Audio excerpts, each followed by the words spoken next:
ആലമുൽ അർവാഹ് ആത്മാക്കളുടെ ലോകമെന്നാണെന്ന് സയ്യിദുനാ റസൂലുള്ളാഹി സ്വല്ലല്ലാഹു അലൈഹി വസല്ലം. ആത്മാക്കളുടെ ലോകം എന്ന് പറഞ്ഞാൽ നമ്മൾ ഇന്ന് ഈ കാണുന്ന ശരീരമില്ലാതെ, ഈ ശരീരഭാഷയില്ലാതെ നമ്മുടെയൊക്കെ ആത്മാവിനെ മാത്രമായി അല്ലാഹു സുബ്ഹാനഹു വ തആല അവന്റെ തിരുഹദ്റത്തിൽ ഒരുമിച്ച് കൂട്ടിയത്രേ.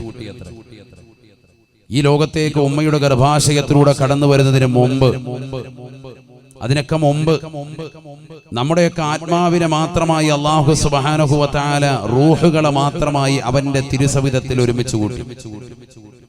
എന്നിട്ട് അല്ലാഹു സുബ്ഹാനഹു വ തആല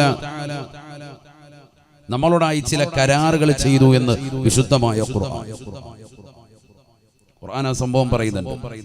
നമ്മളോട് മാത്രം, ലോകത്തുള്ള എല്ലാ വിശ്വാസികളോട് മാത്രമല്ല, അവിശ്വാസികളുണ്ട്, നിരീശ്വരവാദികളുണ്ട്, യുക്തിവാദികളുണ്ട്, ഇന്ന് കാണുന്ന ജനവിഭാഗങ്ങളുണ്ട്, കഴിഞ്ഞുപോയവരുണ്ട്, വരാനിരിക്കുന്നവരുണ്ട്. എല്ലാവരുടെയും ആത്മാവിനോടായി അല്ലാഹു സുബ്ഹാനഹു വ തആല ചില കരാറുകൾ ചെയ്തു എന്ന് ഖുർആൻ ഓർമ്മപ്പെടുത്തുന്നു. ബിസ്മില്ലാഹിർ റഹ്മാനിർ റഹീം. അലസ്തു ബിറബ്ബികും ഖാലൂ ബലാ അൻത റബ്ബുനാ വ ഇലാഹുനാ. പരിശുദ്ധമായ ഖുർആനിലൂടെ അല്ലാഹു സുബ്ഹാനഹു വ തആല ഉറപ്പെടുത്തുകയാണ്, മനുഷ്യ, മാനവ, ഈ ലോകത്ത് നീ വരുന്നതിന് മുമ്പായി നിനക്കൊരു ലോകം കഴിഞ്ഞു പോയിട്ടുണ്ട്.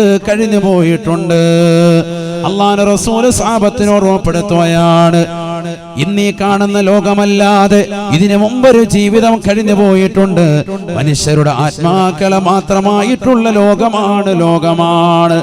ആലമുൽ അർവാഹാണ്, ആത്മാക്കളുടെ ലോകമാണ്. ഹബീബായ റസൂലുള്ളാഹി സ്വല്ലല്ലാഹു അലൈഹി വസല്ലമ തങ്ങൾ ആ ലോകത്തെ കുറിച്ച് ഖുർആൻ ഓതിക്കൊണ്ട് പരിചയപ്പെടുത്തുകയാണ്. അവിടെ വെച്ചാണ് അല്ലാഹു സുബ്ഹാനഹു വ തആല ലോകത്ത് വരാനിരിക്കുന്നതും കഴിഞ്ഞുപോയതും ഇന്നുള്ളതുമായ സർവ്വ ജനകോടികളുടെ ആത്മാവിനോടായി അല്ലാഹു ചോദിക്കുകയാണ്, അലസ്തു ബിറബ്ബിക്കും, ഞാൻ നിങ്ങളുടെ രക്ഷിതാവല്ലയോ, പരിപാലകനല്ലയോ? ഖാലൂ ബലാ അൻത റബ്ബുനാ വ ഇലാഹുനാ. എല്ലാ ആത്മാക്കളും അല്ലാഹുവിന്റെ ചോദ്യത്തിന് മറുപടിയായി അല്ലാഹുവിനോട് പറയുകയാണ്, ശരിയാണ് അല്ലാഹ്, നീയാണ് ഞങ്ങളുടെ പരിപാലകൻ, നീയാണ് ഞങ്ങളുടെ സംരക്ഷകൻ, നീയാണ് ഞങ്ങളുടെ സർവാധിപതി അല്ലാഹ്. എല്ലാ ആത്മാക്കളും അല്ലാഹുവിന്റെ മുന്നിൽ വെച്ചുകൊണ്ട് സമ്മതിച്ചു എന്ന് വിശുദ്ധമായ ഖുർആൻ. നീയാണ് സംരക്ഷകൻ, നീയാണ് സർവാധിപതി, നീയാണ് ഞങ്ങളുടെ സംരക്ഷകർത്താവ് എന്ന് സമ്മതം മൂളി എന്ന് ഖുർആൻ. അല്ലാഹു പറയാൻ അങ്ങനെ ഒരു ലോകം കഴിഞ്ഞു പോയിട്ടുണ്ട് എന്ന്. പ്രവാചകന്മാരെ നിർത്തിയിട്ട് അവരോടായിട്ട് ചില കരാറുകൾ ചെയ്തിട്ടുണ്ട്. അതും ഈ ആലമുൽ അർവാഹിൽ വെച്ചിട്ടാണ്. ഖുർആൻ പറയുന്നുണ്ട്, അവിശ്വസിക്കാൻ പറ്റില്ല. ഖുർആൻ ആയത്താണ്. بسم الله الرحمن الرحيم.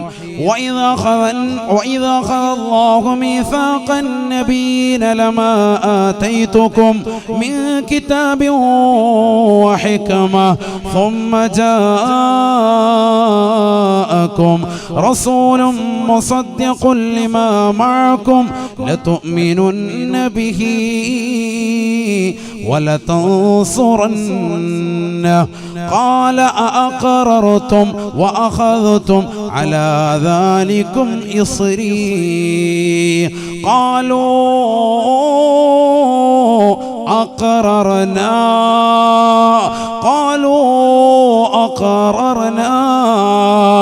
قال فاشهدوا وأنا معكم من الشاهدين. പരിശുദ്ധമായ ഖുർആനിലൂടെ അല്ലാഹു ഉറപ്പെടുത്തുകയാണ്, ആലമുൽ അർവാഹിൽ വെച്ചുകൊണ്ട് ലോകത്തുള്ളതാകുന്ന സർവ്വ അമ്പിയാക്കളുടെ ആത്മാക്കളെയും നിർത്തിക്കൊണ്ട് അല്ലാഹു അവരോടായി കരാറ് ചെയ്യുകയാണ്. 1,23,999 അമ്പിയാ മുർസലീങ്ങളെ നിർത്തിക്കൊണ്ട് അല്ലാഹു കരാറ് ചെയ്യുകയാണ്. അല്ലാഹുവിന്റെ റസൂലാകുന്ന മുത്തുനബി ഒഴികെ ബാക്കിയുള്ള മുഴുവൻ ആളുകളെയും നിർത്തി കരാറ് ചെയ്യുകയാണ്. ലമ്മാ ആതൈതുകും മിൻ കിതാബിൻ വഹിക്മ ثم جاءكم رسول مصدق لما معكم لتؤمنن به ولتنصرن. അല്ലയോ പ്രവാചകന്മാരായി നിയമിക്കാൻ പോകുന്ന വ്യക്തിത്വങ്ങളെ, പ്രവാചകന്മാരാക്കാൻ പോകുന്നവരെ, ഈ 1,23,999 അംബിയാ മുർസലീങ്ങളെയും വിളിച്ചു ചേർത്ത യോഗത്തിൽ അള്ളാഹു ഓർമ്മപ്പെടുത്തുകയാണ്, നിങ്ങൾക്ക് ഓരോരുത്തർക്കും നാം ഇസ്ലാമികമാകുന്ന പ്രബോധന മേഖലകളിലേക്ക് ഓരോ തട്ടകം ഞാൻ നൽകുകയാണ്, ഓരോ ഗോത്രങ്ങൾ നിർണയിക്കുകയാണ്, ഓരോ പ്രദേശങ്ങൾ നൽകുകയാണ്. വഇലാ ആദിൻ അഖാഹും ഹൂദാ വഇലാ സമൂദ അഖാഹും സാലിഹാ വഇലാ മദിയന അഖാഹും ശുഐബാ ഇദ്ഹബ ഇലാ ഫിർഔൻ ഇന്നഹു തഗാ ഇന്നാ അർസൽനാ നൂഹാ ഇലാ ഖൗമിഹി. ഓരോ പ്രവാചകന്മാർക്കും ഓരോ തട്ടകം അല്ലാഹു കൊടുക്കുകയാണ്. ആദ്യമായി ശരീഅത്തുമായി കടന്നു വന്നതായ നൂഹ് നബി അലൈഹിസ്സലാമിനെ അല്ലാഹു നിയോഗിക്കുകയാണ്. ഇലാ ഖൗമിഹി, അദ്ദേഹത്തിന്റെ സമൂഹത്തിലേക്ക്, കേവലം ഒരു സമൂഹത്തിലേക്ക് മാത്രമായി, ഒരു ഖൗമിലേക്ക് മാത്രമായി, നിങ്ങളുടെ പ്രബോധിത മേഖലകളിലേക്ക് നിങ്ങൾ പോകണേ. വഇലാ ആദിൻ അഖാഹും ഹൂദാ, അതെന്ന ചെറിയ ഒരു ഗോത്രത്തിലേക്ക് അല്ലാഹു സുബ്ഹാനഹു വ തആല ഹൂദ് എന്ന പ്രവാചകനെ അയക്കുകയാണ്. വഇലാ സമൂദ അഖാഹും സാലിഹാ, സമൂദ് എന്ന ഒരു ഭീകരമായ 5000-ഓളം വരുന്ന ഒരു വലിയ ഗോത്രത്തിലേക്ക് അല്ലാഹു സുബ്ഹാനഹു വ തആല സാലിഹ് എന്ന പ്രവാചകനെ അയക്കുകയാണ്. വഇലാ മദിയന അഖാഹും ശുഐബാ, ബഹുമാനപ്പെട്ട ശുഐബ് നബി അലൈഹിസ്സലാമിനെ അല്ലാഹു നിയോഗിച്ചതോ മദിയൻ എന്ന ഒരു ചെറിയ നാട്ടിലേക്ക് മാത്രമാണ്. ഇദ്ഹബ ഇലാ ഫിർഔൻ ഇന്നഹു തഗാ, അല്ലയോ ശുഐബ് നബിയുടെ മരുമകനായ മൂസായെ നിന്നെ നാം അയക്കുന്നത് ഇസ്രായേലി ജനതയിൽപ്പെട്ടതായ ഫിർഔനിലേക്കാണ്, റംസീസ് രണ്ടാമനിലേക്കാണ്. കേവലം റംസീസ് രണ്ടാമൻ എന്ന വ്യക്തിയിലേക്ക് മാത്രമായി പ്രബോധകനായി അല്ലാഹു അയക്കുകയാണ്. ബഹുമാനപ്പെട്ട മൂസാ നബി അയക്കുകയാണ്. ബഹുമാനപ്പെട്ട ഈസാ നബി അല്ലാഹു അയച്ചതോ ഇൻ ഹുവ ഇല്ലാ അൻഅംനാ അലൈഹി വജാവസ്നാഹു മസലൽ ലിബനി ഇസ്രായീൽ, ഇസ്രായേലി ജനതയെ മാത്രം നന്നാക്കിയാൽ മതി ഈസാ. അതിനുവേണ്ടി ഈസാ നബിയെ ഇസ്രായേലി ജനതയിലേക്ക് മാത്രമായി അല്ലാഹു നിയോഗിക്കുകയാണ്. ഒന്നെങ്കിൽ ഒരു ഗോത്രം അല്ലെങ്കിൽ ഒരു പട്ടണം മാത്രമായി അല്ലാഹു സുബ്ഹാനഹു വ തആല 1,23,000-ഓളം വരുന്നതായ പ്രവാചകന്മാരുടെ തട്ടകം അല്ലാഹു വിശദീകരിക്കുകയാണ്. എന്നാൽ ആ പ്രവാചകന്മാരോട് അല്ലാഹു യോഗം ചേർത്തിട്ട് ആലമുൽ അർവാഹിൽ വെച്ചുകൊണ്ട് പറയുകയാണ്, ലമ്മാ ആതൈതുകും മിൻ കിതാബിൻ വഹിക്മ സുമ്മ ജാഅകും റസൂൽ, നിങ്ങൾ പ്രബോധനം നടത്തിക്കൊണ്ടിരിക്കുമ്പോ എന്റെ ഹബീബ് കടന്നു വന്നാൽ കാരുണ്യത്തിന്റെ കരസ്പർശം കൊണ്ട് മാലോകരുടെ മനതലങ്ങളെ മദീനയിലേക്ക് മാടി വിളിച്ചതായ ഹബീബ് മുഹമ്മദ് മുസ്തഫ സല്ലല്ലാഹു അലൈഹി വസല്ലമ തങ്ങളെന്ന മദീനയിലെ രാജകുമാര പ്രബോധന മേഖലയിലേക്ക്, ലോകത്തിന്റെ നെറുകയിലേക്ക് കടന്നു വന്നാൽ അതേ റസൂലുള്ളാഹിയെ അയച്ചിട്ടുള്ളത് ലോകരിലേക്കാണ്. അല്ലാഹുവിന്റെ റസൂലല്ലാത്ത ബാക്കിയുള്ള 1,23,999 അംബിയാ മുർസലീങ്ങളെയും അല്ലാഹു നിയോഗിച്ചത് ഒന്നെങ്കിൽ ഒരു ചെറിയ ഗോത്രം മാത്രമാണ്, അല്ലെങ്കിൽ ഒരു ചെറിയ പട്ടണം മാത്രമാണ്. ഹബീബായ നബി തങ്ങളെ അയച്ചതോ വമാ അർസൽനാക ഇല്ലാ റഹ്മത്തൽ ലിൽ ആലമീൻ, ലോകർക്ക് മുഴുവനും ദർശകനാണ്, ലോകർക്ക് മുഴുവനും പ്രബോധകനാണ്. ഹബീബുനാ ഷഫീഉനാ റസൂലുള്ളാഹി. ഈ പ്രവാചകനെ കടന്നു വന്നാൽ, മുഹമ്മദ് റസൂലുള്ളാഹി കടന്നു വന്നാൽ പിന്നെ നിങ്ങൾ പ്രബോധനം നിർത്തിക്കോണം. ലതുഅ്മിനുന്ന ബിഹി വലതൻസുറുന്ന. ആ മുത്തുനബിയെ കൊണ്ട് വിശ്വസിക്കുകയും അദ്ദേഹത്തെ സഹായിച്ചുകൊണ്ട് ദീനീ പ്രബോധന മേഖലകളിൽ അദ്ദേഹത്തിന്റെ സഹായികളായി നിങ്ങൾ മാറി നിൽക്കുകയും ചെയ്യണേ എന്ന് അല്ലാഹു കരാറ് നടത്തിയത് ആ ലോകത്ത് വച്ചാണ്. ഏത് ലോകം? ആലമുൽ അർവാഹ്. അപ്പൊ അങ്ങനെ ഒരു ലോകം ഉണ്ടായിരുന്നു എന്നുള്ളത് ഖുർആൻ കൊണ്ട് സ്ഥിരപ്പെടുകയാണ്. അവിടെ വെച്ച് ലോകത്തുള്ള എല്ലാ ആളുകളും, എല്ലാ സൃഷ്ടിജാലങ്ങളുടെയും ആത്മാവ് അള്ളാഹു ചോദിച്ചു, ഞാനല്ലേ നിങ്ങളുടെ രക്ഷിതാവ്? അതേ എന്ന് സമ്മതിച്ചു നമ്മളെല്ലാവരും. അംബിയാ മുർസലീങ്ങളും മുത്തുനബി ഒഴിച്ചുള്ള ബാക്കിയുള്ള മുഴുവൻ ആളുകളെയും 1,23,999 അംബിയാ മുർസലുകളെയും നിരത്തി നിർത്തിയിട്ട് അവരോടായി അള്ളാഹു കൽപ്പിച്ചു, എന്റെ ഹബീബാകുന്ന മുഹമ്മദ് റസൂലുള്ളാഹി സല്ലല്ലാഹു അലൈഹി വസല്ലം തങ്ങൾ കടന്നു വന്നാൽ നിങ്ങൾ പ്രബോധനം നടത്തിക്കൊണ്ടിരിക്കുന്ന സമയത്താണ് എങ്കിൽ ഏത് ഗോത്രത്തിലാണോ ഏത് പ്രദേശത്താണോ പരിപാടി നിർത്തിക്കോണം. കാരണം എന്തുകൊണ്ട്? എന്റെ ഹബീബാണ് പിന്നെ ഇനി അങ്ങോട്ട് ലോകർക്ക് മുഴുവനും ദർശകനുള്ളത്. അവിടെ നിർത്തിയിട്ട് ആ മുത്തുനബിയെ സഹായിച്ച് വിശ്വസിച്ചുകൊണ്ട് നിലകൊള്ളണേ എന്ന് എല്ലാ പ്രവാചകന്മാരോടും അള്ളാഹു കൽപ്പിച്ചു എന്ന് വിശുദ്ധമായ ഖുർആൻ. എന്തിനാ ഇത് ഞാൻ പറഞ്ഞത്? അങ്ങനെ ഒരു ലോകം ഉണ്ടായിരുന്നു എന്നുള്ളത് ഒന്ന് ഉറപ്പിക്കാൻ വേണ്ടിയാണ് ഖുർആൻ ഓതി ഓർമ്മപ്പെടുത്തുക. അങ്ങനെ ഒരു ലോകം നമുക്ക് കഴിഞ്ഞു പോയിട്ടുണ്ട്. അപ്പൊ 1,23,999 അംബിയാ മുർസലീങ്ങളോടും അള്ളാഹു ഉടച്ച് കൽപ്പിച്ചു, എന്റെ ഹബീബ് വന്നാൽ ആ ഹബീബിന്റെ പിന്നിൽ നിങ്ങൾ അണിനിരക്കണേ. എവിടെ വെച്ചാണ് ഇത് ആജ്ഞാപിച്ചത്? ആലമുൽ അർവാഹിൽ വെച്ചാണ്, ആത്മാക്കളുടെ ലോകത്ത് വെച്ചാണെന്ന് വിശുദ്ധമായ ഖുർആൻ. അപ്പൊ അങ്ങനെ ഒരു ലോകമുണ്ടായിരുന്നു. അതാണ് ആദ്യം മനസ്സിലാക്കേണ്ടത്.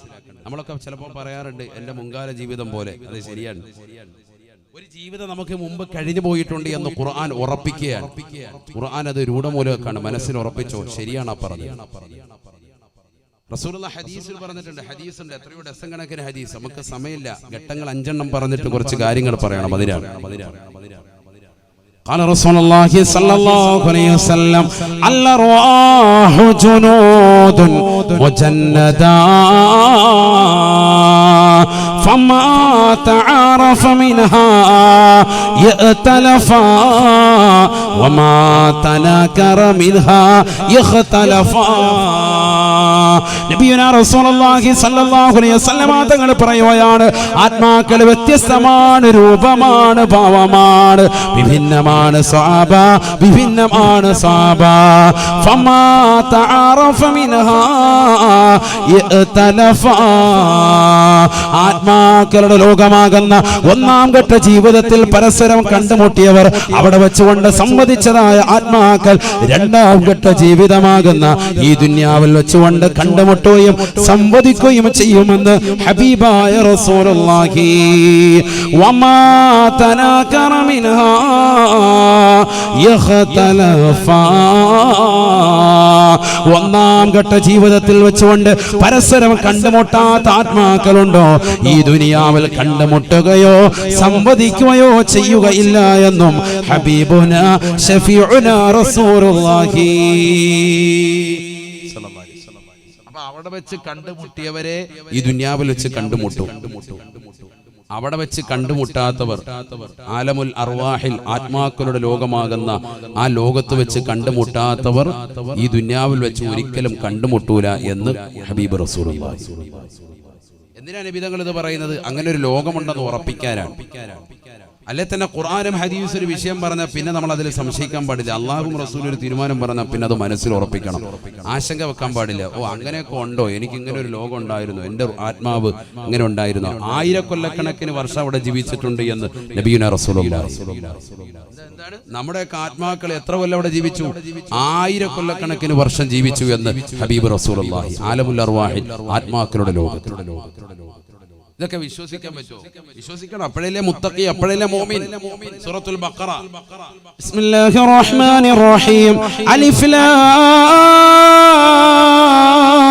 മീം ذلك الكتاب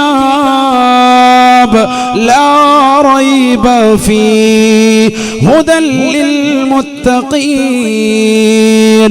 الذين